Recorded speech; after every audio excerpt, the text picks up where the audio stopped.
My name is Alex, and for the past 8 years, I've been a 911 dispatcher. I work tirelessly in a dimly lit room filled with glowing screens, buzzing equipment, and low chatter. Nearly every day, I sit at my station wearing a headset that connects me to the voices of those in need. Working as a dispatcher has changed me though. After handling countless emergency calls, you develop a certain level of emotional resilience. You have to. There's no room for panic or hesitation when someone's life is on the line. I've heard the fear in people's voices, the desperation, the terror. I've listened to their last words, sent help racing to the location, and done everything in my power to keep them calm until help arrives. It's a heavy burden to bear, but I wouldn't trade it for anything. Still though, it can get to you, leave you in a dour mindset at the end of a night spent drinking to forget some of the more unforgiving circumstances that you endure through the night. Life at the call center has become a sort of second home for me. I form close bonds with my fellow dispatchers, sharing stories, laughter, and tears during our long shifts together. We've become a tight-knit family, supporting each other through the emotional highs and lows that come with a job. It's a demanding career, one that often leaves me feeling physically and emotionally drained at the end of a shift. But as I lay my head down to rest each night, I find solace in the knowledge that I've made a difference in the lives of those who needed me most. Sometimes it feels like a thankless job, one where I just tether the right people to whoever's in trouble.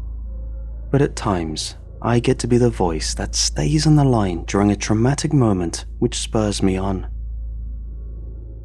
I remember it was a cold, rainy night in October when I received the strangest call of my career. My shift had started as usual. It was a weekday, so the first few hours had been relatively quiet. I just settled in with a fresh cup of coffee when the phone rang. Glancing at the caller ID, I was confused that it was coming from my own number. I tapped my phone, which was face up on my desk, to see it was idle on the lock screen. No pocket dial going out, despite it being impossible anyway. So I hesitated for a moment before answering the call. As I picked up the call, my mind raced with thoughts of why that would happen. Maybe it was a similar number, off by one digit, that I'd misread at a glance, or a simple mistake on the system. Either way, my mouth autopiloted the opening words that I'd said 1,000 times over. 911, what is your emergency? The voice on the other end of the line was unmistakably mine, which sent a chill down my spine. It was full of fear and panic. Alex, I need you to listen to me. I don't have much time. There's going to be an accident on the corner of Oak and Elm in 10 minutes. You have to warn the authorities and get them there before it happens. Lives are at stake. I was dumbfounded. The voice sounded so much like my own that it was impossible to believe it could be anyone else. As the fear in the voice gripped me, I felt my own fear rising. I knew I couldn't afford to let it cloud my judgment though. Maintaining composure was a core part of the job. Who is this? I asked hesitantly. Just trust me, Alex, the voice implored. You'll understand later. Please, just send help to Oak and Elm. You can prevent a tragedy. Before I could respond, the line went dead. I stared at the phone, my hands shaking, my thoughts a whirlwind of confusion and fear. My instincts as a dispatcher urged me to treat the call as legitimate, but part of me couldn't help but question the bizarre circumstances. With a deep breath, I decided to trust the voice and dispatched emergency services to the intersection. As I did, I couldn't shake the feeling of discomfort. It only just hit me that he knew my name, adding more to the pile of mysteries. I anxiously awaited an update from the responders, hoping beyond hope that I'd made the right choice. When the radio crackled to life, confirming that a major accident had indeed occurred at the exact location and time the voice had predicted, my heart dropped. I was flooded with relief that I'd taken the warning seriously, but at the same time, a sense of dread gnawed at me. If the voice had been right about the accident, what else did it know? Just as I was beginning to process the implications of the first call, the phone rang again. My heart leapt into my throat as I saw my own number displayed once more. The fear and anxiety that had been building within me threatened to overtake me, but I knew that I couldn't let it. I'd been witness to so many traumatic calls that I had a strong resolve, and I pulled on that experience to push me to do my job, despite the horrendously terrifying situation. With a trembling hand, I picked up the call, praying for answers and steeling myself for whatever came next. "Alex," the voice urgently whispered. "I know you're scared, and I know this is difficult to believe, but you have to trust me. There's a woman named Sarah who will call you in exactly 3 minutes. Her abusive ex-boyfriend is trying to break into her apartment. She'll be hiding in the closet. Tell her to stay quiet and send the police to her address immediately." As I listened to the voice, my emotions were a swirling tempest of disbelief and concern. I was terrified by the unexplainable connection I seemed to share with this caller, but at the same time, I couldn't ignore the fact that if the first call was legitimate, then there were potential lives at stake. I felt an immense pressure to make the right decision. "Who are you?" I asked again, my voice wavering. "How do you know all this?" "I can't explain everything right now, but I promise you'll understand soon," the voice replied, a hint of desperation creeping in, almost matching my own. "Please, just trust me." Once again, the line went dead, leaving me with nothing but my racing thoughts and the dull hum of the call center around me. As the seconds ticked by, I felt a growing sense of unease, the tension in the room almost palpable. I glanced around at my colleagues, wondering if they were having a similar experience as me. After the longest 3 minutes of my life, just as the voice had predicted, Sarah's call came through. Her panicked voice echoed in my ear, and I knew that I couldn't ignore the warning I'd been given. I guided Sarah through the terrifying ordeal, keeping her calm as I dispatched the police to her location. All the while, my own emotions threatened to bubble to the surface, a strange sense of connection to this woman I'd never met. When I received the confirmation that Sarah had been safely rescued and her ex-boyfriend apprehended, a wave of relief washed over me. But that relief was short-lived, as the weight of the situation continued to bear down on me. The voice on the phone had known these events would happen, and I couldn't shake the feeling that there was more to come. It wasn't long before the third call came. My heart was leaping as my own number appeared on the screen once more. I hesitated for a moment, my hand hovering over the phone. I felt a deep sense of dread which screamed at me to tear my hand away. But I couldn't ignore the call, not when lives were potentially on the line. Swallowing hard, I picked up the receiver and braced myself for what was to come. "Alex? Alex," the voice said, now sounding more urgent than ever. "You need to leave the call center right now. There's a gas leak in the building. It's going to explode in less than 5 minutes. You have to get everyone out." My blood ran cold as the gravity of the situation hit me like a ton of bricks. Everything that had been building within me throughout the night threatened to overwhelm me, but I knew I couldn't let it. I had to act quick. "How do you know this?" I demanded, my voice trembling. "Who are you?" The voice, now frantic, replied, "Don't freak out, Alex. There isn't time. I'm you. I'm calling from the future. I know this is hard to believe, but you have to trust me. There's no time to explain. You need to evacuate the building right now." My mind raced as I tried to process what I was hearing. Was it really possible that I was speaking to myself from the future? The notion seemed too surreal to be true, yet the evidence was impossible to ignore. I had to make a decision, and I had to make it quickly.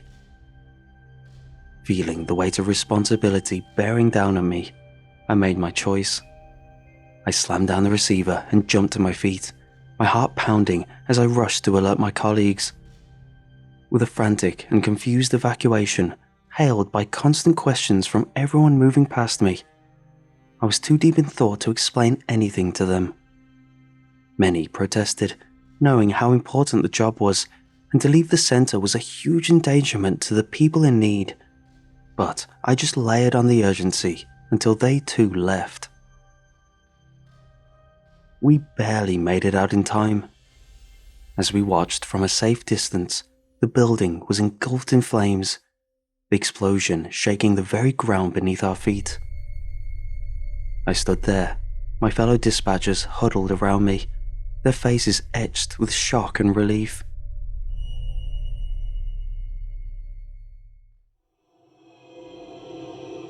As the reality of what had just happened began to sink in, I found myself grappling with a whirlwind of emotions. Relief that we had all escaped unharmed, gratitude to the voice that had warned me, and a lingering sense of disbelief that I had truly been communicating with my future self. When asked how I knew what was going to happen, I gave some half-hearted response about smelling something, but most people were too much in shock to probe further than that. But amidst the chaos and confusion, one thing became clear. I had been given a gift, a chance to change the course of my life and the lives of those around me. And I knew I couldn't let that gift go to waste. In the days that followed the explosion, I found myself consumed by the events that had transpired. The voice on the phone, my own voice, had saved countless lives, including my own. And although I struggled to wrap my head around the concept of communicating with my future self, I couldn't deny the reality of what had happened. As I tried to come to terms with the situation, I realized that the knowledge I'd gained could be both a blessing and a curse. I was suddenly faced with the daunting responsibility of this secret knowledge, and I couldn't shake the feeling that every decision I made could have life-altering consequences. The weight of that responsibility felt like an immense burden. But I couldn't let my fear hold me back. I knew that I potentially had a unique opportunity to make a difference, to help those who needed it most. And so, with each passing day, I found myself more determined than ever to trust the voice and see if I can use these calls for good. A nearby building was rented and very quickly set up to take dispatcher calls. It was a necessity, so no expense was spared in getting the setup expedited. I dove headfirst into my work, answering calls with a renewed sense of purpose and urgency. I kept a close eye on the caller ID, always anticipating the next mysterious call from my future self. And when those calls came, I heeded their warnings without hesitation, trusting my own voice to guide me. I found myself constantly on edge. I felt a deep sense of loneliness, knowing that I couldn't share my secret with anyone, not even my closest colleagues. As the days turned into weeks, I began to see the impact of my actions. Lives were saved, tragedies averted, and hope restored. And with each success, I felt my confidence growing, my fears slowly giving way to a sense of pride and accomplishment. I knew that I was walking a fine line, playing with forces that I couldn't fully understand, but in my heart, I believed that I was doing the right thing. No one suspected anything. Often the dispatcher is simply the bridge between the caller and the services, so it was easy to think that it was a coincidence that I had simply been the one to pick up the phone. As I continued to heed the warnings from my stranger self, I came to understand that the greatest power I possessed wasn't the ability to predict the future or change the course of events. Rather, it was the power of choice, the choice to trust an urgent voice, to embrace the unknown. One night, as I sat at my station, the phone rang once again, this time displaying an unknown number. I read it in anticipation as I picked up the receiver. The voice on the other end was familiar, but off, as if it wasn't quite human. "Alex," the voice growled, "you've grown complacent. There's a terrible future ahead of you. I've seen it, and you must prevent it." Dread washed over me, my mind racing as I tried to figure what was happening this time. Was this another version of myself? I listened cautiously as the voice continued. Over the course of several calls, the voice provided cryptic warnings and riddles, each one hinting at a potential disaster or tragedy that I needed to avert. At first, the instructions seemed relatively benign. In the first call, the voice told me about an argument that was about to take place between two of my close friends, which would lead to the end of their friendship. It gave me the exact time and location to intervene and mediate the conflict. I hesitantly followed the instructions, and to my surprise, I managed to prevent the fallout between them. The second call, the voice directed me to leave an anonymous tip to the police about an elderly neighbor who was at risk of a gas leak in her home. The voice claimed that if I didn't act, she would suffer a terrible accident. I wrestled with the decision, but eventually decided to make the call. The next day, I found out that the police had indeed discovered a gas leak in her home and had it repaired just in time. As the calls continued, the voice's aggression and demands began to escalate. It instructed me to break into a co-worker's home to find evidence of a conspiracy plot, convincing me that the co-worker was planning something malicious that would affect many people.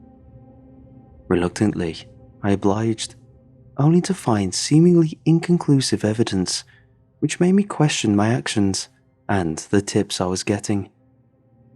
The next call pushed me further, urging me to sabotage the brakes of a car to prevent an accident that would lead to a catastrophic chain reaction. Each instruction was darker than the last, leaving me increasingly lost compared to the first Alex that was calling me. Still though, there was a chance that I was still doing good. The glimmer of hope sparked by the many calls still stuck in my heart. Fearing the consequences of not heeding the warnings, I began to follow the voice's instructions to the letter, even when they involved morally questionable actions. As I did, I felt my relationships with friends, family, and co-workers deteriorate, leaving me isolated and paranoid. As I continued to follow the voice's instructions, a nagging doubt started to grow in the back of my mind. I couldn't help but question whether the voice was genuinely another version of myself or something more sinister. The line between right and wrong had been blurred, and I struggled to make sense of the chaos that had enveloped my life. Feeling increasingly lost and desperate, I decided to do some research, hoping to find answers or any explanation for the bizarre events that had been occurring. I had to dredge through many hoaxes, crackpots with keyboards, and straight up otherworldly conspiracies. But during my search, I stumbled upon a concept called tulpa, a sentient being created from the collective thoughts, beliefs, and energy of its creator. According to the information I found, a tulpa can become powerful and independent, even capable of interacting with the physical world. The more I read, the more I became convinced that the voice on the phone was a tulpa I had inadvertently created. My loneliness and the emotional turmoil of working in the emergency dispatcher center had given birth to this entity, which had begun to take on a life of its own, something that had been masquerading as my future self all along. It had been using me as a pawn to create scenarios that brought suffering, feeding on the emotional highs and lows it had caused. With this revelation, I knew I had to take control of the situation and reclaim my life. I understood that it fed on my fear, despair, and loneliness, so I had to face my emotions and confront the entity head on. I waited for the next call. My anxiety was through the roof as I prepared to confront it, though now for different reasons. When the phone rang, I answered it without hesitation, asserting my newfound determination. "I know what you are," I told the voice firmly, "and I won't let you control me any longer." It laughed, attempting to undermine my resolve. "You think you can just get rid of me, Alex? I'm part of you, you know." I steadied my voice, focusing on staying strong. "I created you, and I can unmake you. I won't let you hurt anyone else." I hung up and carried on through my shift with a forced composure. Realizing that I had to weaken it by depriving it of the negative emotions it fed upon, I began to reconnect with friends and family, rebuilding the relationships I'd neglected while under this thing's influence. I sought professional help to cope with the emotional stress and loneliness I'd experienced as a result of my job. Over time, the caller's power waned. The scenarios it called in were more and more mundane, until all it could conjure was a cat stuck in a tree. As I continued to cultivate positive connections and emotions, its voice grew weaker with each call as it became increasingly desperate to maintain its grip on me. I knew that I had to sever the connection completely to put an end to its existence. One night, I received the final call from my number. I faced it with a sense of calm and determination. "This is the end," I told the voice firmly. "I've taken back control of my life, and you no longer have power over me." The tulpa's voice faded into a whisper, its existence flickering on the edge of oblivion. "You can't do this." But I had already made my choice. "Goodbye," I said, and hung up the phone for the last time. From then on, it was gone, banished from my life forever. I faced my inner demons come real and conquered them, emerging stronger and more resilient than before. The ordeal had taught me valuable lessons about the power of emotions and the importance of staying connected with the people I cared about. As I moved forward with my life, I carried the lessons I'd learned with me, determined to use them to shape a brighter and more fulfilling future.